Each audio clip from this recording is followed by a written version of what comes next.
Hey dear students, how are you? So today we are going to understand the summary of Sound of Music. Okay, we are here the first part. Let's begin now. The Sound of Music divides into two parts. Sound of Music जो poem है, जो chapter है वो two parts में divide किया गया है. Each part focuses on two musicians. जो दोनों पार्ट हैं वो किस पे डिपेंड हैं? पूरी तरह से म्यूजिशियंस पे डिपेंड हैं.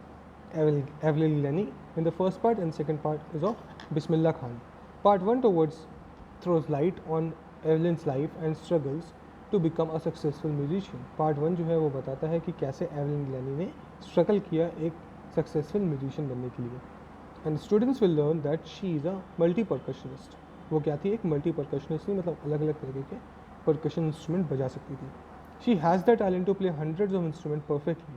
उसमें इतना टैलेंट था कि वो हंड्रेड्स ऑफ इंस्ट्रूमेंट बजा सकती थी. It tells how she gained international recognition, जिससे पता चलता है कि कैसे उसको इंटरनेशनल रिकॉग्निशन मिली. Although she was a deaf girl, मतलब वो सुन नहीं सकती थी. What's interesting in the Evelyn is profoundly deaf. वो कैसी थी? प्रोफाउंडली डेफ थी. The musician learn to listen to music through her body and not ears. जो म्यूजिशियन थी, जो एवलिन थी, वो म्यूजिक सुनती थी अपने बॉडी से, ना कि ईयर से. She does not here music, she feels it. वो म्यूजिक सुनती नहीं थी, उसको फील करती थी. You will learn that was 11 years old when she found out that she had trouble in hearing. आपको पता चलेगा कि सिर्फ वो 11 years की थी जब उसको पता चला कि उसको सुनने में प्रॉब्लम है. Nonetheless, that did not stop her from pursuing her career in music. लेकिन उन सारी चीज़ों ने उसका म्यूज़िक में करियर बनने से नहीं रुका. Thus, her teacher Ron Forbes was the one who recognized her talent. He unlocked doors to her potential and helped her achieve the impossible. उनके जो टीचर थे रॉन फॉर्ब्स, उसने उसके टैलेंट को रिकग्नाइज किया और उन डोर्स को अनलॉक किया जिसके थ्रू उसकी पोटेंशियल को पहचाना जा सका. और एक जो इम्पॉसिबल का टास्क दिख रहा था उसको अचीव किया उस गर्ल ने. She is now one of the most renowned names in the music industry. आज म्यूज़िक इंडस्ट्री में वो बहुत ज़्यादा रिनोर्ड नेम रखती है, मतलब बहुत ज़्यादा फेम है उसकी. She has many accolades and awards to her name. उसके नाम पे बहुत सारे अवार्ड्स, एक्लेट्स हैं.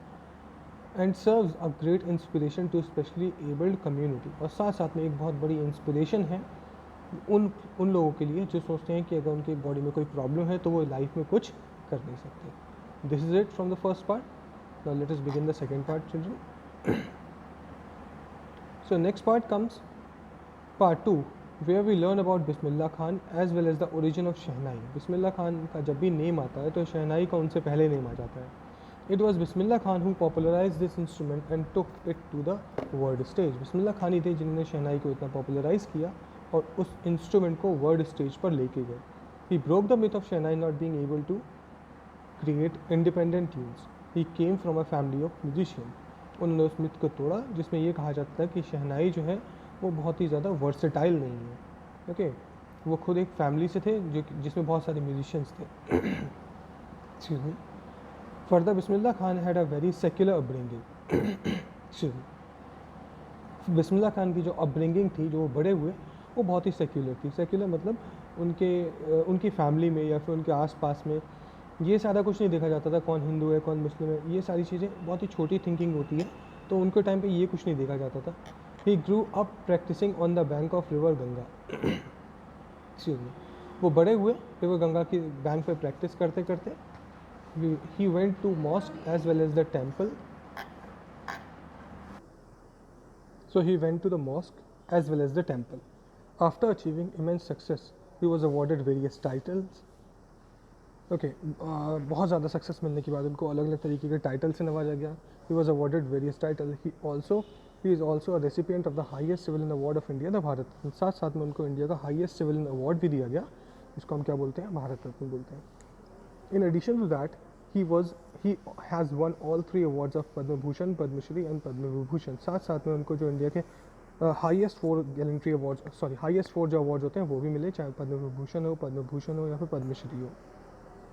Interestingly, he was the first person to be invited to play shehnai at the Red Fort in 1947.